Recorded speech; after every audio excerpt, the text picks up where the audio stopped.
Me voici, je n'ouvrier, Seigneur, veux-tu m'employer? Je suis faible et sans talent, mais Jésus, je t'aime tant. Toute petite est ma main, mais son effort n'est pas vain. Me voici, je n'ouvrier, Seigneur, veux-tu m'employer?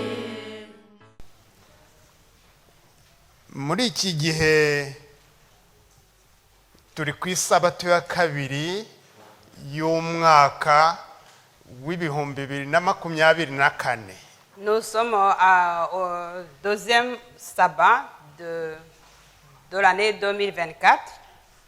Ni ukuvuga ko turacyafite amaraso mashya yo gutangira umwaka. Nous sommes toujours dans la joie de début de l'année. Ku buryo buri wese n'uyu mwanya umuntu aracyabona ubutumwa umwaka mushya muhire, umwaka mushya muhire, umwaka mushya w'amata n'ubuki. Nous continuons à recevoir des messages de vœux pour l'année 2024. Ngo uzakubera umwaka w'amata n'ubuki.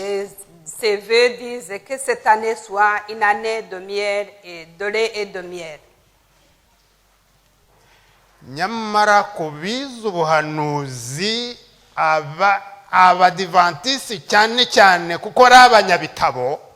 Mais parmi nous, les adventistes, nous qui lisons beaucoup, ntabwo turi mu mwaka w'amata n'ubuki. nous ne sommes pas dans l'année de lait et de miel.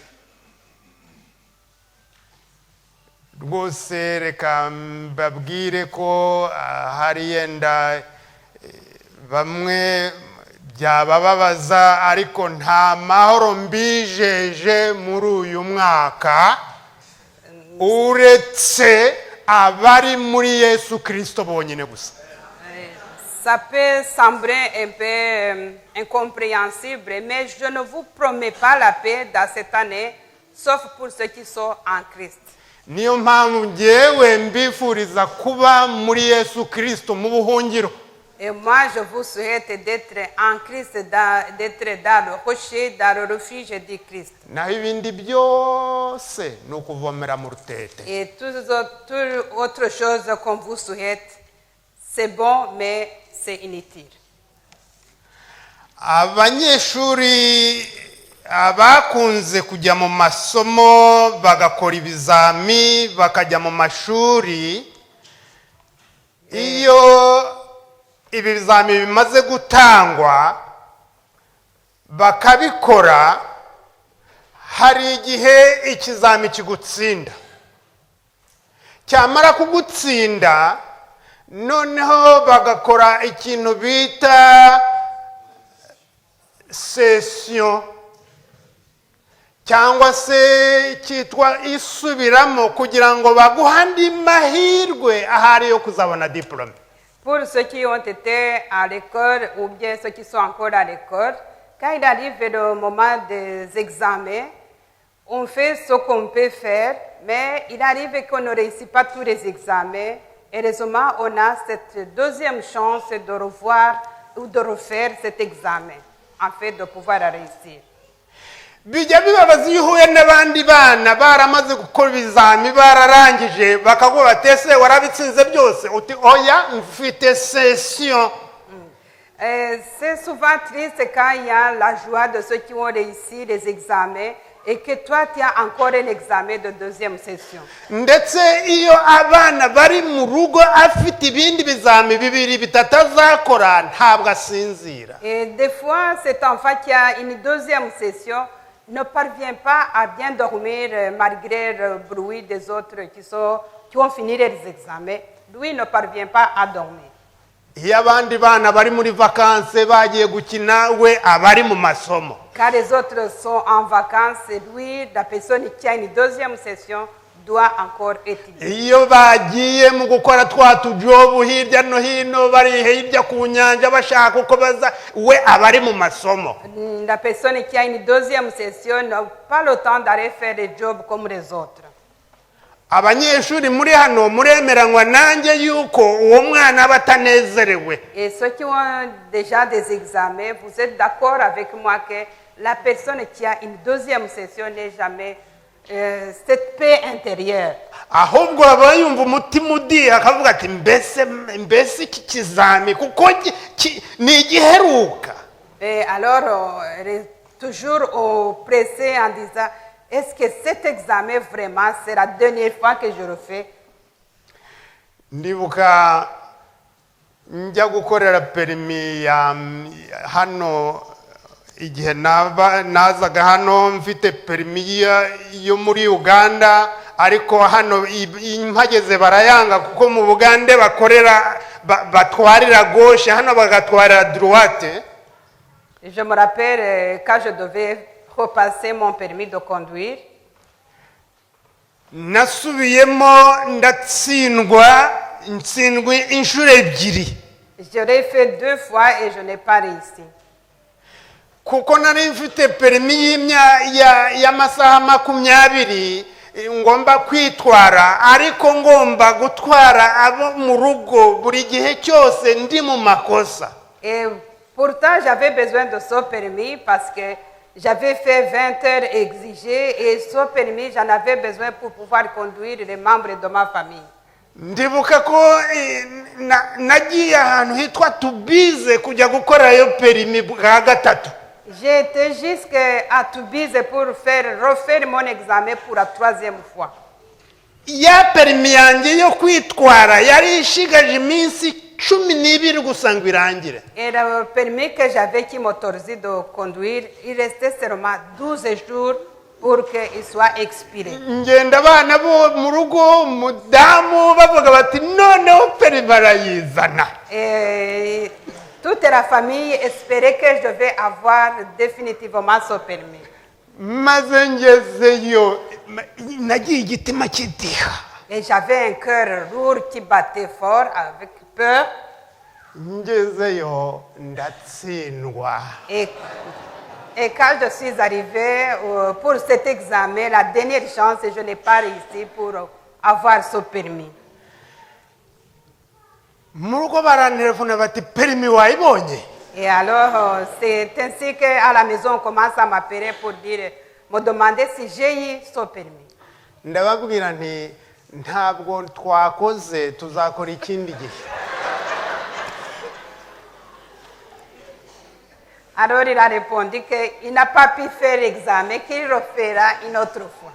Naraje mpita nzamuka ndirukanka njya hariya Ivere nsanga umudamu uhari, ndamubwira nti rwose mbabarira, mfukamye nti mbabarira, perimi yanjye ndakora ishigaje hasigaye iminsi 8 gusa kandi nta kundi nshobora kujya ku kazi. Avant d'aller à la maison, je suis revenu au centre d'examen ici à Ever et j'ai supplié à la dame en la montrant qu'il me restait que 8 jours pour que mon permis soit expiré, alors que j'ai besoin vraiment de ce permis. Arande baranyitegereza n'agahinda arambwira ati nta mwanya uhari, icyakora reka ngushyire hano kuri chance ya nyuma ku gateganyo ube reserve, ahari nihagira uvamo nzaguhamagara. Et la dame m'a dit qu'il n'y avait pas de place, mais il m'a fait une promesse de me mettre sur une liste de réserve.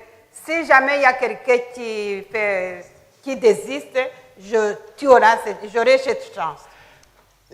Ndamanuka ngeze mu rugo, nkigera mu rugo numva telefone.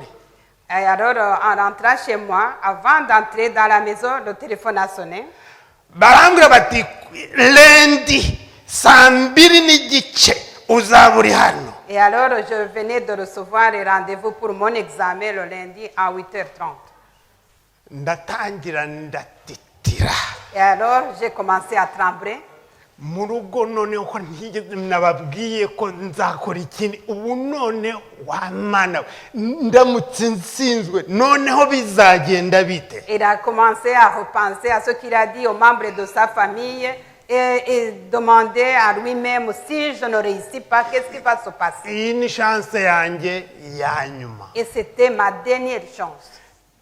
Wamana we. Et mbigushyize imbere. Et j'ai tout mis devant notre Seigneur. Mbwira umugabo twari turi kumwe w'inshuti yanjye turajyana aramperekeza. Et j'ai demandé à mon ami de m'accompagner.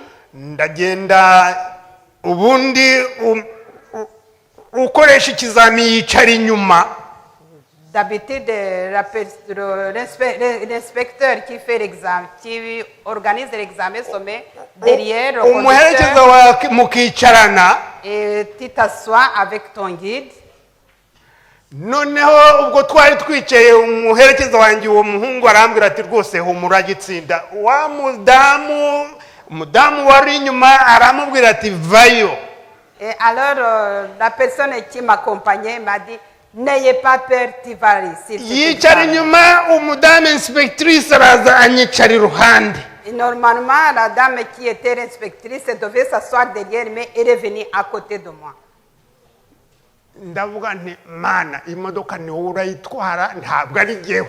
Et alors, à ce moment-là, j'ai dit, Seigneur, c'est toi qui conduis cette Iyi voiture. ngiyi ni last chance. Et il y a dernière chance. Turagenda. Et on est parti. Agenda areba uko nkora ikirenge uko gikora. Et regardez mes Areba pieds. iki.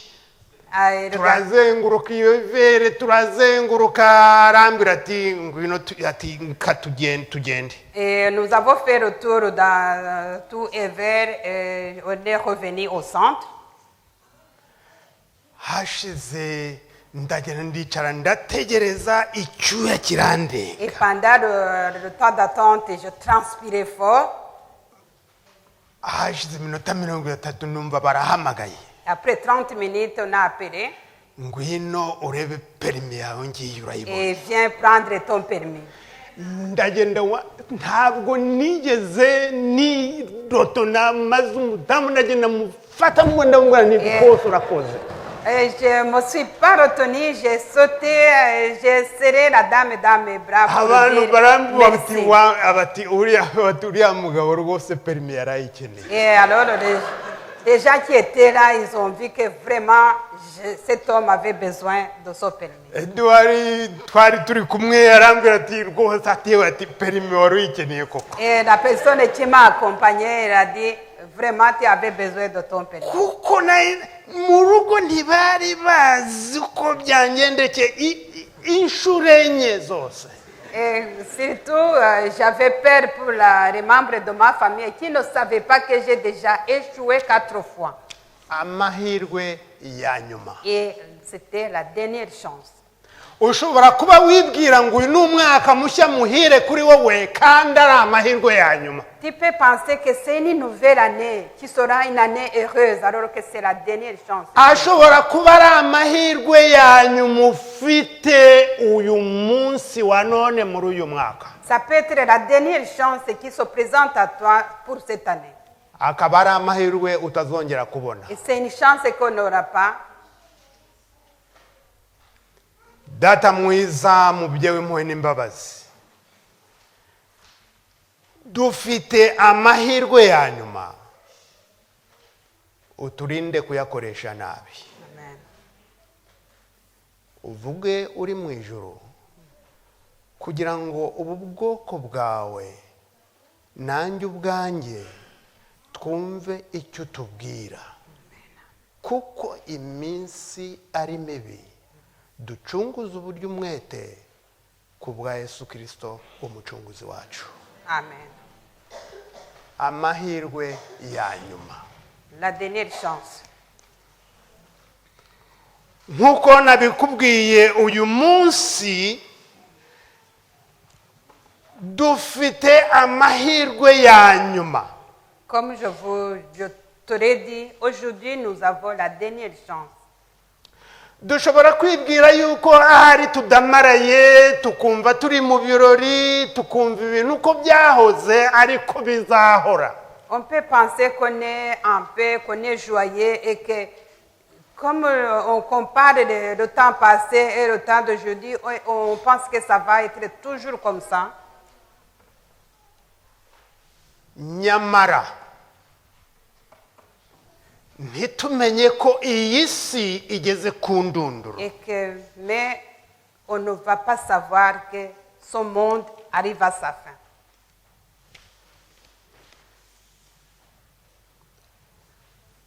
Mbese mu mwaka ushize marayika wandika buri kintu cyose yaba yaranditse iki kuri wowe? L'année qui est finie, on peut se poser la question, qu'est-ce que l'ange qui écrit tout ce que nous avons fait, qu'est-ce qu'il a écrit sur toi? Marayika udasobwa yandika buri gikorwa cyose, buri jambo ryose. Notre ange protecteur écrit toujours tout ce que nous faisons. Buri gitekerezo cyose. Et il écrit aussi tous nos pensées. Mu buryo adashobora gusobwa. Et il ne doit rien oublier. Na wino idasibangana. Il écrit tout ça avec une encre indélébile. Igishobora kuyisiba cyonyine gusa kuri iyi si na maraso Kristo yasheshe ku musaraba. Et tout ce qui peut effacer ce que l'ange a déjà écrit sur nous, tout ce qui peut effacer tout, c'est seulement le sang de Christ qu'il a donné sur la croix. Yesaya igice cya 5. On va lire dans Ésaïe chapitre 5. Ntabwo ndi muri batindire, reka tusome muri Yesaya igice cya 5 turebe amagambo ahari. Ésaïe chapitre 5. Yesaya igice cya 5 umurongo wa mbere.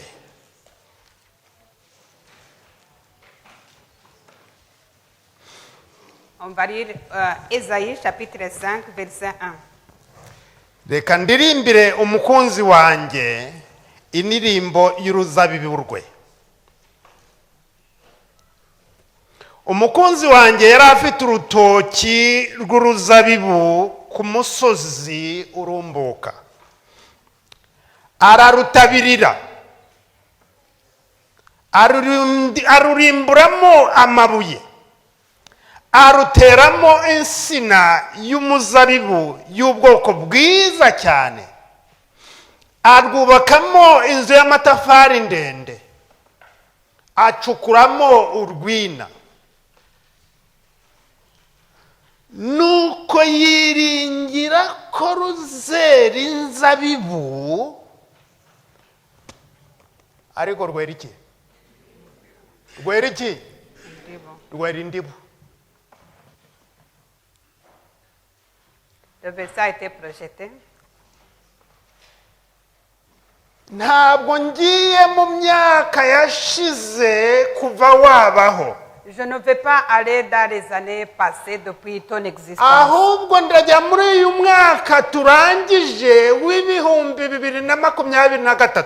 On va seulement examiner cette année qui vient de finir, 2023. Kugira ngo hari reka ibyo hirya tubyibagirwe. Et on va essayer d'oublier ce qui s'est passé avant. Tuze hino mu byo tukibuka. Et on va essayer de se rappeler ce qui est tout près. Ngo umukunzi wanjye yateye urutoki. Mon bien-aimé a planté une vigne. Ngo yubakamo n'umunara yewe. Et il a même construit un mur autour de cette vigne. Ijambo ry'Imana riravuze ngo mumenye ko muri nk'umunara wubatse mu mpinga y'umusozi. Sachez bien que vous êtes comme un tour qui est construit au sommet d'une montagne. Aho buri wese yitegereza akareba ibyo uko uwo munara umeze. Là, tout le monde observe ce tour pour voir comment il est, quelle est sa beauté. Bijya bimpa kwitegereza, hari umugani uvuga ngo umwenda w'umweru niwo ufataho ikizinga kurusha umwenda w'umukara. Il y a un proverbe qui dit que le linge blanc, il est vite sali.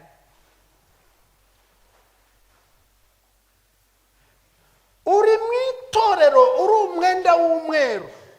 Si tu es dans l'église en étant un linge comme un tissu blanc, Uri mu itorero uri mu mpinga y'umusozi. et c'était comme dans l'église mettait aussi au sommet d'une montagne. ngo urwo ruzabibu ngo ahashyira umunara Et dans cette vigne, il a mis un tour ngo au milieu acukuramo n'urwina abaha inyigisho nyinshi umwuka w'ubuhanuzi barawwiga bibiliya amagambo barasoma buri gihe cyose ntabwo bigeze bareka kwiga. Et dans cette église, il a donné tous les enseignements de révélation et de tous les enseignements qu'il faut. Ils n'ont jamais arrêté d'apprendre tout ce qui est dans des enseignements donnés. nuko yiringira ko ruzera inzabibu ariko rwera indibu. Mais le propriétaire espérait que sa vigne va produire de bons fruits, mais ça a produit de mauvais fruits. mbese marayika ubu wandika buri gihe wa mumarayika udasobwa arebye mu mwaka ushize w'ibihumbi 2023 yabona wareze iki? Et alors si l'ange gardien essaie d'examiner ce que tu as fait pendant l'année 2023, qu'est-ce qu'il va noter? Qu'est-ce qu'il va noter comme fruit que tu as produit? yemwe baturage b'i Yerusalemu mwe namwe bagabo b'Ibuyuda nimudukize ngewe n'uruzabibu rwanjye. Ikintu nari nkwiriye gukorera uruzabibu rwanjye nasize ni ikihe? Ko nari niringiye ko ruzera indibu inzabibu ni iki cyatumye rwera indibu? Au verset 3, maintenant donc habitants de Jérusalem et hommes de Juda, soyez juges entre moi et ma vigne. Qu'avait-il encore à faire à ma vigne que je n'ai fait pour elle? Pourquoi? Quand j'ai espéré d'elle produire de bons produits, n'a-t-elle produit de mauvais? Noneho reka mbabwire ibyo ngiye gukorera urutoki rwanjye. Umurongo wa 5. Au verset 5. nzasenya uruzitiro rwarwo maze rwomwe rwose nsenye n'inkike yarwo runyukanyukwe kandi nzarurimbura. Ntiruzicirwa ntiruzahingirwa ahubwo ruzameramo imifatangwe n'amahwa kandi nzategeka ibicu bye kurugushamo imvura. Jusqu'au verset 6. None bakubwire ngo umwaka mushya muhire wa 24. Mais malgré tout, on va te dire bonne année, joyeuse année de 2024.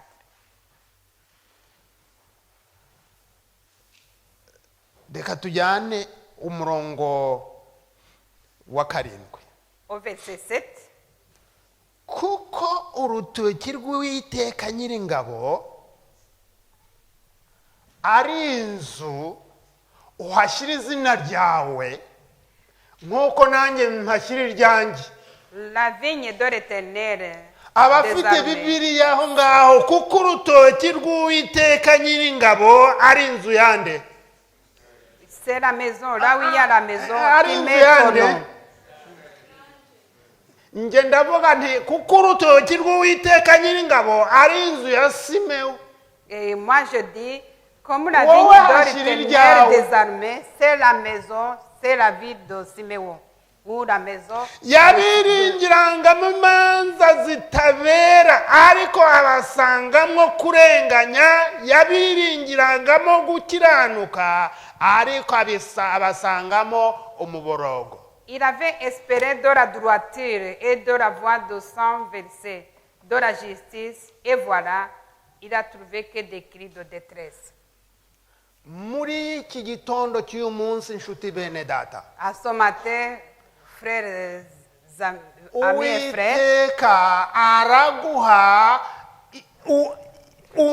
amahirwe ya nyuma notre Seigneur te donne la dernière chance. nk'uko yayahaye Kayini. Et comme il a donné la dernière chance à Caïn, Kayini yaramubwiye igihe yararakaye abona ko igitambo cye kitemewe. et quand il était fâché parce que son sacrifice n'avait pas été accepté, Uwiteka aramubwira ati Kayini mbese waramutseho? il a demandé à Caïn, bonjour, ahari Kaya. yenda hari mu gitondo, Mais peut-être que c'était le matin. ahari yenda hari mu mafu Ou y'igicamunsi. bien c'était dans la matinée. Ati Kayini kuki urakaye? Il a demandé pourquoi tu es fâché.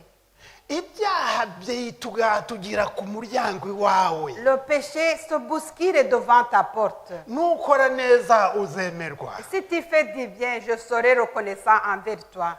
Kandi ibyaha ugomba kubirwanya. Mais tu dois combattre le péché.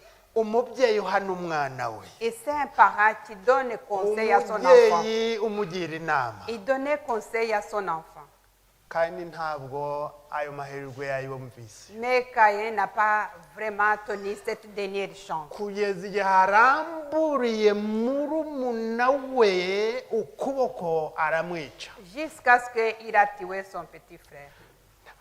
Ndibaza aho yakuye ubwo bwenge bwo gufata murumuna we akamuniga. On peut se poser la question, où est-ce qu'il a trouvé cette force et cette intelligence Ntabwo de tuer son ntabwo petit yari frère? yarabibonanye se, Il n'avait jamais vu cette acte de tuer ntabwo quelqu'un. yari yarabonye nyina abikora. Et même sa maman n'avait jamais fait ça.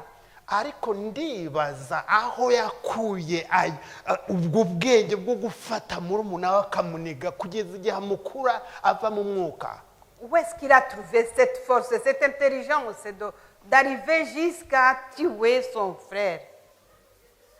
Kugeza n'igihe noneho Imana yongeye kuza iramubwira iti Kayini, mbese bya murumuna wawe ari hehe? Alors, l'Éternel est revenu, il a demandé à Caïn, où est ton frère?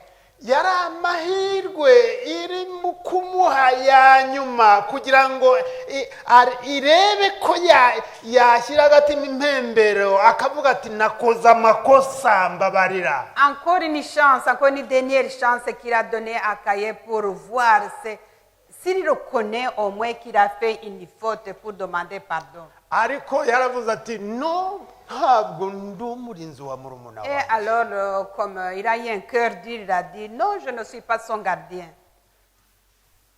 Imana niko kumubwira iti ubaye igicamuke ku isi. Et c'est comme ça que Dieu l'a maudit. Ntabwo yigeze asaba imbabazi, ahubwo yaravuze ati igihano umpaye kiraremereye, none cyoroshye nibura.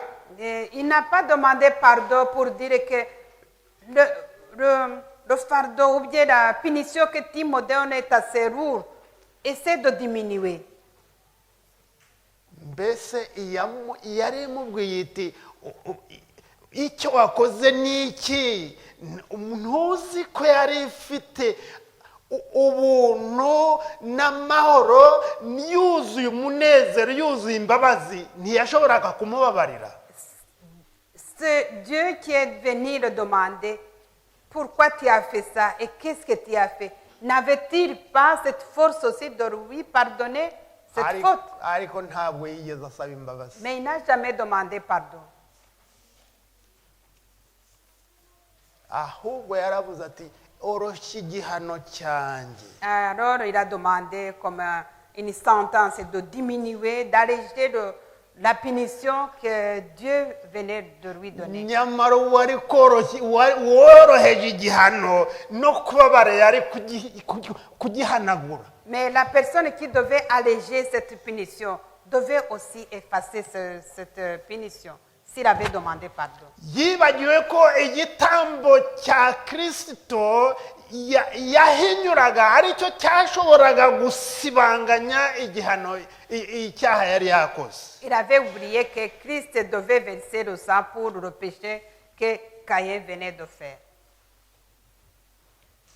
Uyu munsi ufite amahirwe ya nyuma. Aujourd'hui, tu as la dernière chance. Muri uyu mwaka ufite amahirwe ya nyuma yo kwegerana n'Imana yawe. Tu as la dernière chance de pouvoir te rapprocher davantage de Dieu. Yakobo. Dans Jacques, Yakobo yakoresheje amahirwe ye neza. Jacques a utilisé sa dernière chance comme il faut.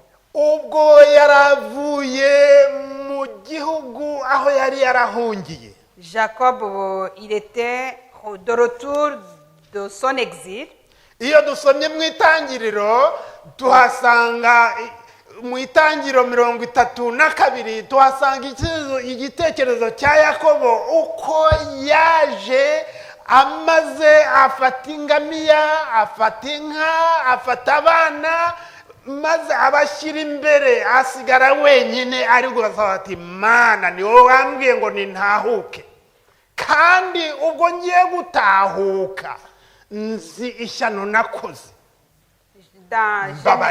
Dans Genèse 32, on va lire l'histoire de Jacob quand il se préparait à revenir. Il a mis ses enfants, ses troupeaux, ses femmes devant, parce que Dieu lui avait demandé de revenir chez son père. maze ubwo yari yicaye asenga ari wenyine, Et quand il était occupé à prier, afite ubwoba yicuza, il avait une peur, alors il se repentait. yumva umugabo aramufashe, Il a senti quelqu'un de tenir. yibwira ngo ni Esawu bahuye, maze baragundagurana. Et il a pensé que c'est son frère Esaü, alors il a commencé à se battre. ijoro ryose baragundagurana, Et toute la nuit se sont battus. bagundagurana ari kuvuga ati Mana ngiye gupfa ntihannye. Et chaque fois qu'il se battait dans la nuit, il disait, Seigneur, je vais mourir, mais je ne suis pas encore repenti. igihe umuseke wari utambitse agiye kumva yumva wa mugabo bari bagundaguranya akoze ku nyonga y'itako. Et pendant qu'il se battait toute la nuit jusqu'à l'aube, il a senti vraiment que l'homme avec qui il se battait l'a tenu à son mollet. Il a vraiment fait mal. aravuga ati uyu mugabo ntabwo asanzwe. Et Jacob, il a pensé que cette personne qui s'est battue toute la nuit, ce n'est pas une personne normale. uwo mugabo aramubwira ati ndekura ngende kuko burakeye. Alors, la personne qui s'est battue avec Jacob toute la nuit, il a dit, lâche-moi, je dois quand même continuer, c'est déjà l'aube. aramubwira ati ntabwo nkurekura, nakumenye, ntabwo nkurekura utampaye umugisha.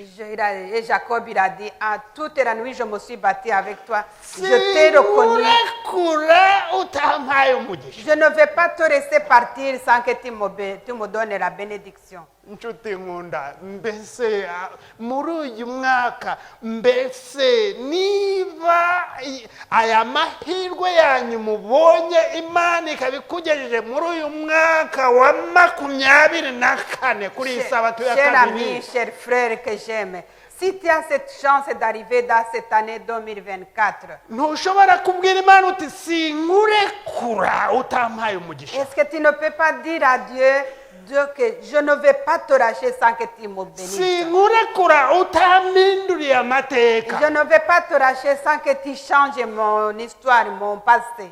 kugira ngo nshobore guhangana n'ibihe biri imbere, Afin que je puisse avoir la force d'affronter ceux qui m'attendent devant. kuko aho tujya imbere ntabwo ari heza. Parce que la route que tu es devant n'est pas une bonne route. uyu mwaka ntabwo ari umwaka mushya muhire, Et cette année, ce n'est pas une année de joie, ce n'est pas une joyeuse année. ni muhire ku bana b'Imana, ntabwo ari muhire ku banyabyaha. C'est une année joyeuse pour les enfants de Dieu, mais pas pour les gens qui ne connaissent pas Dieu. ni muhire ku kwegerana na Kristo.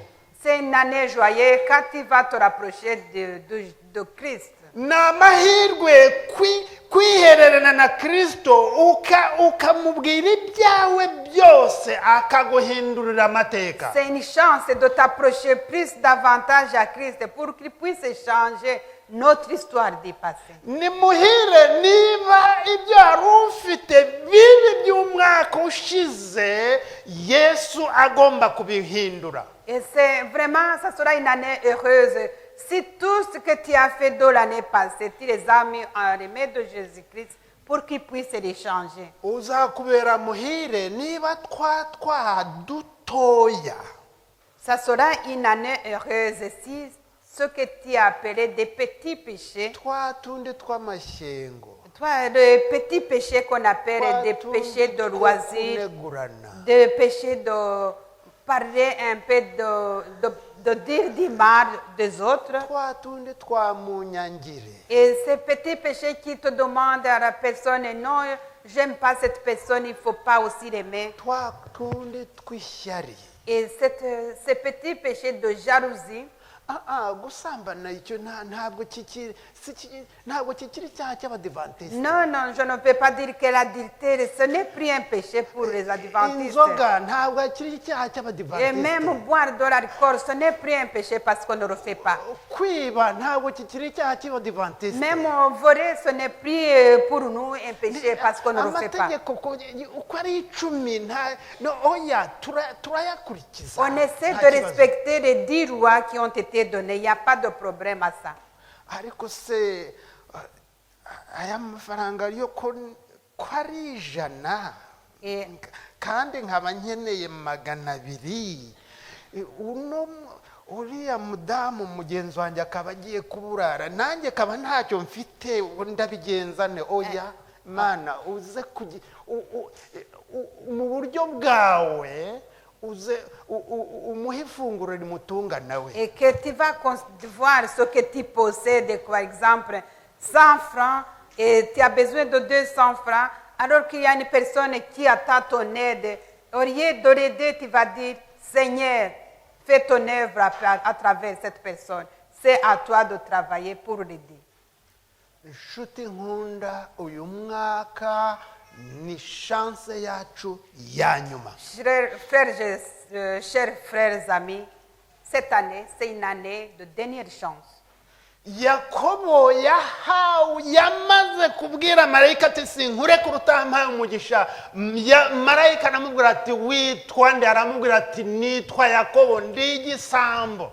Et Jacob, quand il a retenu l'ange qui se battait avec lui, il a dit, je ne vais pas te lâcher sans que tu me bénisses. Et l'ange l'a demandé, il a dit, je suis Jacob. Quel est ton nom? Il a dit, je suis Jacob le voleur. ndi yakobo ndi umuriganya nitwa muriganya nitwa igisambo nitwa byose arabirondora. Il a mis tout ce qu'il a fait et qu'il a même été malhonnête avec son frère. Il a tout mis au pied de cet ange. amwambarira ubusa Et avuga ibye byose. il n'a rien caché à cet ange qui se battait avec lui. maze yesu aramureba aramwitegereza aramubwira ati nkwambuye ibyo byose ntukitwa yakobo ahubwo uzitwa isirayeli. Et alors à ce moment-là, il a été pardonné, tout ce qu'il avait fait, ils ont été pardonnés.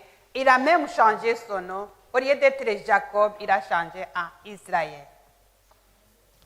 mbese wowe muri uyu mwaka witeguye guhindura no kwereka yesu ubwambure bwawe bwose? Est-ce que toi, pour cette année, tu es prêt à changer et à montrer tout ce que tu as caché à Jésus? muri Luka igice cya 13. Dans Luc chapitre 13, Luka igice cya 13 hari amagambo nshaka ko tuhasoma kugira ngo twihute. umurongo wa 10 ijuka 13 umurongo wa 6. Luc 13, verset 6. kandi abaciriye umugani ati hariho umuntu wateye umutini mu ruzabibu rwe, bukeye araza awushakamo imbuto arazibura.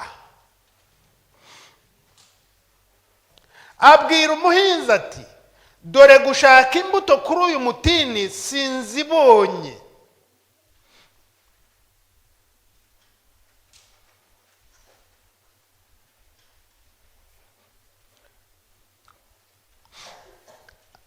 ati dore uyu mwaka ni uwa 3 nza gushaka imbuto kuri uyu mutini sinzibone. ugenze ute? ugenze ute? uti umwaka mushya muhire. Et alors, après tout ça, on se dit bonne année. uyu mwaka ni uwa 3 nza gushaka imbuto singenze ne. Et c'est la 3e année que je viens Igenze chercher. ute? uwuce. C'est la troisième année que je viens chercher des fruits sur cet arbre et je ne le trouve pas. Je te conseille de le couper. urakomeza iki kunyunyuriza iki urakomeza kunyunyuriza iki ubutaka. Pourquoi est-ce que cette vigne continue à épuiser mon sort? nawe aramusubiza ati Au verset 8. databuja ureke uyu mwaka nawo ureke uyu mwaka w'ibihumbi 2024 Et le vigneron a répondu, laissez encore cette année. Alors, ureke uyu mwaka nawo laissez encore cette année 2024. ahari mu mwaka ushize mu myaka 3 ishize uyu muzabibu ahari waba warawubuzeho imbuto. Pendant les 3 années qui viennent de finir, tu n'as pas trouvé les fruits sur ce ariko vigneron. databuja ndakwinginze ureke muri uyu mwaka w'ibihumbi 2024 Mais Seigneur, laisse encore cette année de 2024 ce vigneron. nguhingire ngufumbire ahari inyuma wakwera imbuto. Je vais creuser et je vais creuser autour. Je mettrai du fumier. Peut-être à l'avenir, il donnera des fruits. icyakora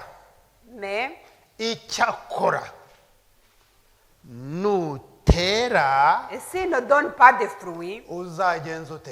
et tu pourras le détruire.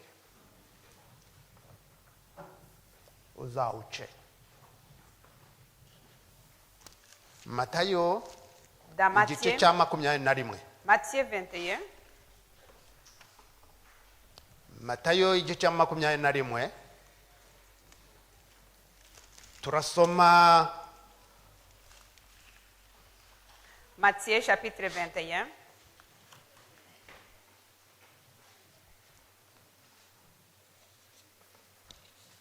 ku murongo wa 18 au verset 18. bukeye bwaho mu gitondo kare asubira mu murwa arasonza abona umutini iruhande rw'inzira arawegera asanga utariho imbuto keretse ibibabi gusa arawubwira ati ntukere imbuto iteka ryose. muri ako kanya uwo mutini ugenza ute? uruma. Verset 18 et 19. Au verset 19, qui n'a pas été projeté, il a dit, voyant un figuier sur le chemin, il s'approcha, mais il ne trouva que des feuilles. Il leur dit que ce figuier ne naisse de toi, et en restant, le figuier sécha. inshuti nkunda mwene data muri iki gitondo, Frères et sœurs, ce matin, aho igihe kigeze ibyo twabayemo birahagije. à ce moment, nous reconnaissons que c'est assez dans tout ce que nous avons fait, tout ce que nous avons vécu. iyo witegereje ukareba uko isi iri kugenda, abari ku isi abo hanze bitegura aka kaga, Et si tu regardes les gens de l'extérieur, comment ils se préparent au malheur qui va venir, ukabona twebwe twibereye mu mudendezo, et que nous sommes dans l'allégresse et nous sommes dans la joie, wibaza niba tuzakomeza gukina uyu mukino kandi tuzi neza ko bidatinze uriya mutini ugiye kuma. et on se demande si on va continuer à être dans cette joie, dans cette allégresse, en sachant que le temps arrivera que ce vigne va sécher.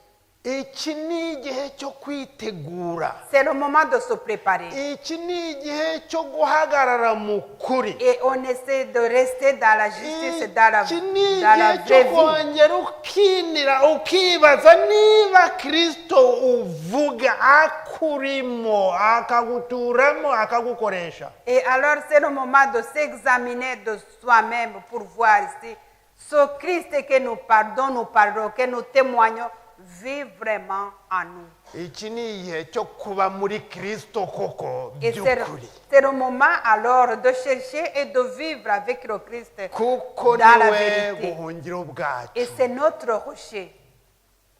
Mu gihe hirya no hino ibyaha biri gukorwa ku mugaragaro kandi bigahabwa intebe, Au lieu d'être, aussi nous regardons bien autour de nous, les péchés se multiplient et ça se fait, mais aurait faut même aller à la vie de tout le monde. mu gihe ubuhanuzi busohorera mu maso yacu kuruta uko twabitekerezaga, Au moment où nous avons eu des révélations qui s'approchent et que nous voyons même des signes qui ont été prédits qui se révèlent, ibiboneka biratwereka ko mu maso imbere ari ahantu hakomeye cyane. Uzaba ari muri Yesu Kristo ari we uzahashobora et wenyine. si nous essayons d'analyser, nous voyons bien que ce que nous voyons devant, la personne qui résistera, ça sera la personne qui est en Christ,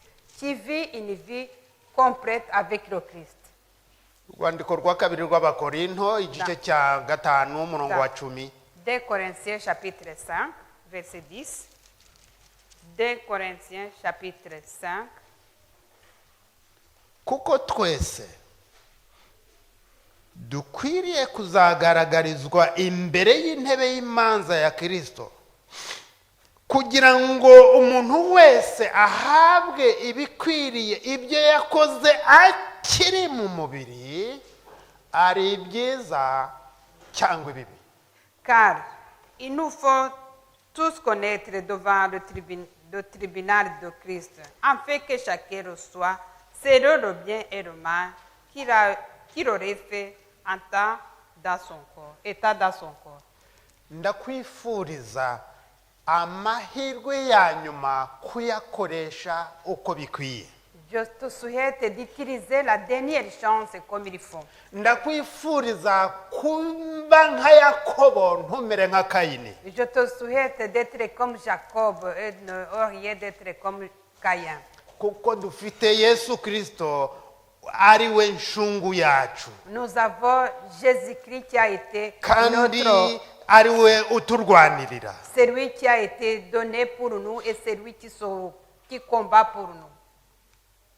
Maze nibwo igihe uzaba uri muri Kristo, nibwo uzashobora kuvuga Zaburi ya 61. Et quand tu seras en Christ, tu pourras lire et chanter le psaume de 61. Zaburi mushiki wacu yadusomeye. Psaume 61, tu pourras le chanter.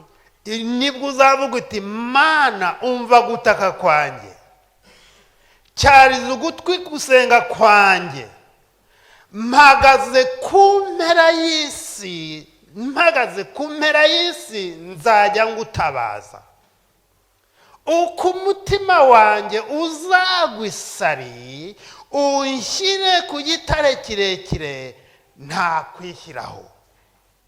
Kuko wambereye ubuhungiro n'igihome kirekire kinkingira umwanzi.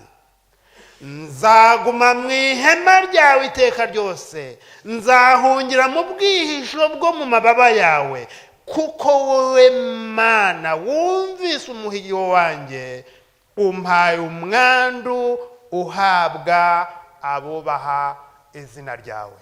C'est dans Psaume 61 où le verset qui a été lu qui dit: Ô Dieu, écoute mes cris, sois attentif à ma prière. Du bout de la terre, je crie à toi, le cœur abattu. Conduis-moi sur le rocher que je ne puis atteindre, car tu es pour moi un refuge, un tour force, en force de l'ennemi. Je voudrais séjourner éternellement dans ta tente, me réfugier à l'abri de tes ailes, car toi, ô Dieu, tu exauces mes vœux, tu me donnes l'héritage de ceux qui craignent ton nom. Reka ribe isengesho ryanjye nawe muri iki gitondo Que ce mu izina psaume, rya que Yesu. ce psaume soit une prière pour toi et pour moi, au nom de Jésus-Christ. Amen. Avec zèle à ton école, je viens, Seigneur Jésus. Apprends-moi par ta parole à t'aimer toujours plus. Oh Seigneur, parle-moi de ton amour sublime. Conduis-moi, sainte victime, Jésus, je suis à toi. mubyeyi w'impuhwe n'imbabazi, ntacyo ushobora gukora udahishuriye abana bawe.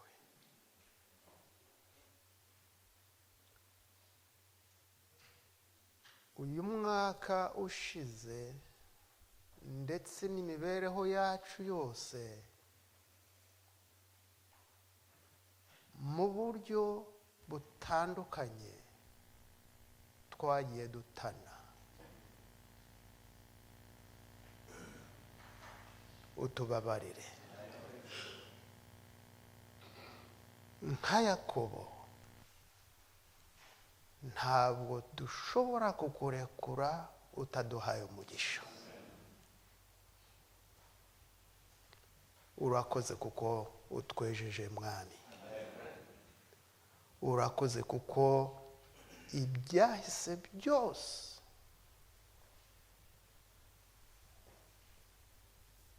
ubitwikirije amaraso washeshe ku musaraba. Urakoze kuko iri teraniro buri wese agenda ameze nka Hana igihe yavaga i Yerusalemu, ntiyongere kugira agahinda, ahubwo akaguhimbaza kandi ukamukorera ibitangaza. Tuzi ko muri iyi si dushobora kugira imibabaro, tuzi ko muri iyi si dushobora kurwara, tuzi ko muri iyi si ihindanye. Nta mwaka mushya muhire uzabaho igihe tutari muri wowe, ariko igihe tuzaba turi mu bwisho bw'isumba byose, ari wowe rutare rwiringirwa, niho tuzagira ubuzima bwiza, kandi ikirutaho tuzishima tugeze iwawe mu ijuru. Uduhe ibyo byiringiro, uduhe kubitangaza hirya no hino, aho isi iri kugenda ihindagura imikorere yashyizweho nawe. Uduhe kuba amatabaza amurika muri iyi si y'umwijima. Uduhe guhagarara mu mpinga y'umusozi kugira ngo tuhamagarire abantu gusohoka muri Babuloni, maze itorero ryawe rivuga ubutumwa, ugaruke vuba bidatinze, udukure muri iyi si y'imburagasani. Ubuntu bwawe utangira abana bawe, ukabahaza ijambo ryawe, ukabahaza ubwiza, ukabahaza umunezero, bari byo bisohokana n'abana bawe aho baranyura hose, aho baragenda, aho barakora ibyo bazakora byose muri uyu mwaka, kugira ngo bazagendane nawe, kugira ngo uzababona azaba akubonye. Uduhe kuba icyitegererezo muri aya mahanga atuzengurutse, kugira ngo atubone abakubonye. Ukorere muri twe ibyo dukora byose bitwitirirwe kandi ari wowe ubikoze. Urakoze kuko wumvise gusaba kwacu.